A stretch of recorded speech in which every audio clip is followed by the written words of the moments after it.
Do not adjust your television sets. That is an accurate score in a final in Miami. 120-85 as the 76ers failed to get off the plane for Game 5 and now trail 3-2. Joel Embiid held to just 17 points. Harden even fewer with 14. Jimmy Butler leading the way in what was another comprehensive team effort out of Miami. 23 points, 9 rebounds. Max Strus pitching in as well. Hot from long range. They double-double, 19 and 10, and it's now 3-2 Miami with the series headed back to Philly and the season on the line for the Sixers. All right, let's dig into it. CBS Sports NBA insider Bill Reiter. Bill, you know, usually we go winner first here, but this had throwaway game in the middle of January vibes coming out of the 76ers. What did you make of the effort or the lack thereof in Game 5? Yeah, that performance by the 76ers in the postseason, in the second round, in a critical game, is an absolute embarrassment. The lack of hustle, the lack of energy. They look like they were disinterested. I'll tell you this, having covered the Miami Heat in the past, I've seen teams perform like this in January when maybe I was out a little bit too late and maybe I saw some of the visiting players out a little too late and we all kind of knew the next day was going to be a rough day. But that doesn't happen in the playoffs.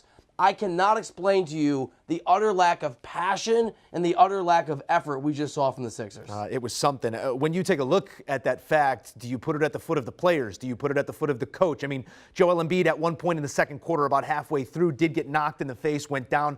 Seemed hesitant prior to that, but then especially beyond. I mean, not that we're in the business of pointing fingers here, but who answers for this and who has to change it most readily?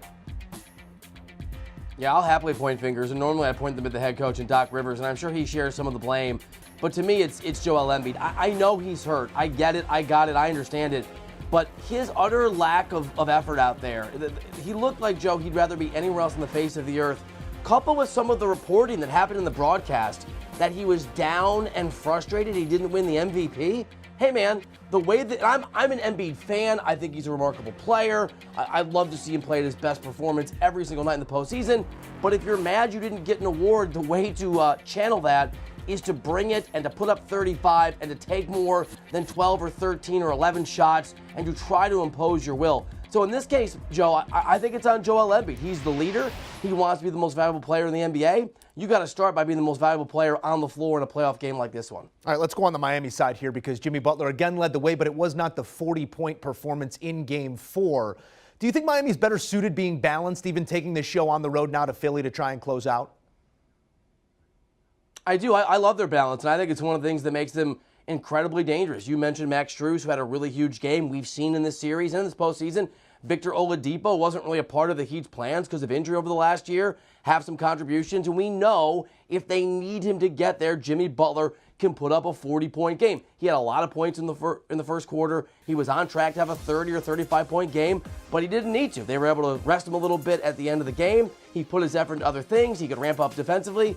Absolutely. The depth of this team and the way that they understand what their role is, and the fact that every one of those guys on the floor hustles defensively every single moment, the Riley way, the Spoelstra way. It's a big part for me, Joe, what makes this Heat team a really dangerous squad, and I think a little underrated when we sort of rank all the teams that could be champions when it's all said and done.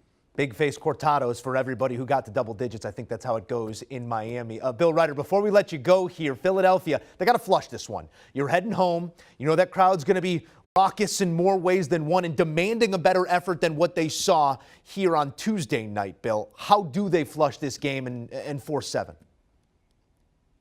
I think it goes down to the guy that I place the blame on has to be the guy that flushes it and that flips the script and just moves on. That's Joel Embiid.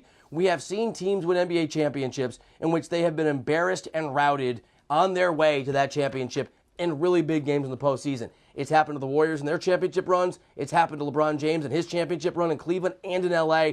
And so if the Sixers want to be champions, if they still think that's a goal, if they still think that's realistic, Joel Embiid comes out in that game in Philadelphia, and he plays like the MVP that he believes that he is. Well, we surely know they will need more than 85 points to do so, their second lowest total of the season. Bill Reiter, thank you as always. Do you want a sports network that delivers everything that matters about the game? The highlights, the picks, the instant analysis, no yelling, no fake debates, no politics. Hit the subscribe button and never miss a moment.